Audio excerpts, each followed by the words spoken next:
వాళ్ళ పరిపాలనలో అనేక సమస్యలు ఉన్నాయి.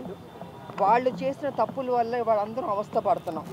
వాళ్ళు సక్రమంగా చేస్తుంటే ఉద్యమాలతో వచ్చిన వాళ్ళు టీఆర్ఎస్ కేసీఆర్ ఇవాళ మొత్తం రాష్ట్రాన్ని అప్పుల రాష్ట్రంగా చేసి వాళ్ళు అనేక సమస్యల్ని ఎక్కడ వేసిన గొంగళి అక్కడే ఉంది. సో దాన్ని మొత్తం సెటిలైట్ చేయడానికి మా ప్రభుత్వం ఉంది, చేస్తుంది, ఇంకా కూడా చేస్తుంది. కొంత టైం పడుతుంది. ఒకే రోజు అద్భుతాలు జరగవండి. ఎందుకంటే వాళ్ళు చేసిన తప్పులు మరి అప్పులు అన్ని చోట్ల పెట్టారు. మనం అన్నీ సెటిలైట్ చేయాలని కొంచెం టైం పడుతుంది. కాబట్టి ముందు ఈ వరదల్లో చిక్కుకున్న వాళ్ళందరికీ వాళ్ళకి ఏదైనా తొందరగా వాళ్ళకి అందేటట్టు చేయాలని మేము అందరం కోరుకుంటున్నాం. మా ప్రభుత్వాన్ని కూడా అడుగుతున్నాం. ఎందుకంటే చాలామంది అన్నీ కోల్పోయారు పాపం. నిజంగా పంట నష్టం కావచ్చు, అసలు మొత్తం ఇంట్లో సామాన్లు పోయినాయి, బట్టలు పోయినాయి, తినడానికి తిండి కూడా లేదు. అంత దారుణమైన పరిస్థితి. సార్ నేనేం కోరుకుంటున్నానంటే కొంచెం మేము అందరం ఎవరెవరు బట్టలు అన్ని సామాన్లు పోయినాయి కొంచెం మా అందరం తలా ఒక చేవేసి వాళ్ళకి ఏదైనా అందించాలని మేము కోరుకుంటున్నాం. అలాగే ముఖ్యమంత్రి గారికి కూడా మేము రిక్వెస్ట్ చేయదలుచుకున్నాం.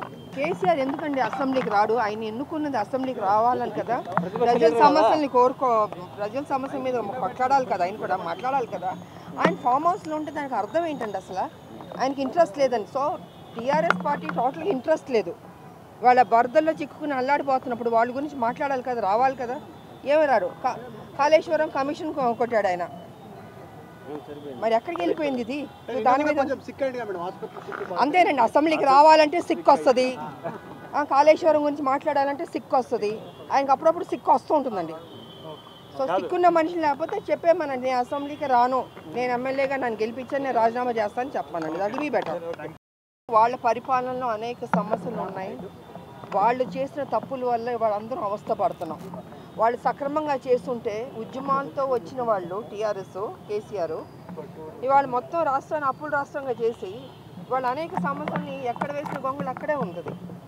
సో దాన్ని మొత్తం సెటిలైట్ చేయడానికి మా ప్రభుత్వం ఉంది, చేస్తుంది, ఇంకా కూడా చేస్తుంది. కొంత టైం పడుతుంది. ఒకే రోజు అద్భుతాలు జరగవండి. ఎందుకంటే వాళ్ళు చేసిన తప్పులు మరి అప్పులు అన్ని చోట్ల పెట్టారు. మనం అన్నీ సెటిలైట్ చేయాలని కొంచెం టైం పడుతుంది. కాబట్టి ముందు ఈ వరదల్లో చిక్కుకున్న వాళ్ళందరికీ వాళ్ళకి ఏదైనా తొందరగా వాళ్ళకి అందేటట్టు చేయాలని మేము అందరం కోరుకుంటున్నాం. మా ప్రభుత్వాన్ని కూడా అడుగుతున్నాం. ఎందుకంటే చాలామంది అన్నీ కోల్పోయారు పాపం. నిజంగా పంట నష్టం కావచ్చు, అసలు మొత్తం ఇంట్లో సామాన్లు పోయినాయి, బట్టలు పోయినాయి, తినడానికి తిండి కూడా లేదు. అంత దారుణమైన పరిస్థితి.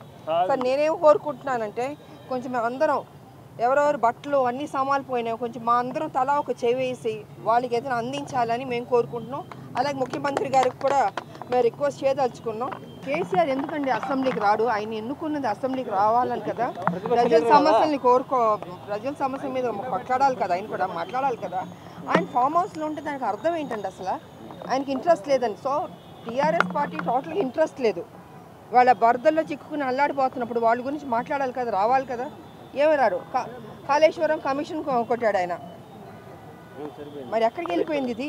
దాని మీద అంతేనండి. అసెంబ్లీకి రావాలంటే సిక్కు వస్తుంది, కాళేశ్వరం గురించి మాట్లాడాలంటే సిక్కు వస్తుంది. ఆయనకు అప్పుడప్పుడు సిక్కు వస్తూ ఉంటుందండి. సో సిక్కున్న మనిషి లేకపోతే చెప్పేమనండి, నేను అసెంబ్లీకి రాను, నేను ఎమ్మెల్యేగా నన్ను గెలిపించాను, నేను రాజీనామా చేస్తానని చెప్పానండి. That be better.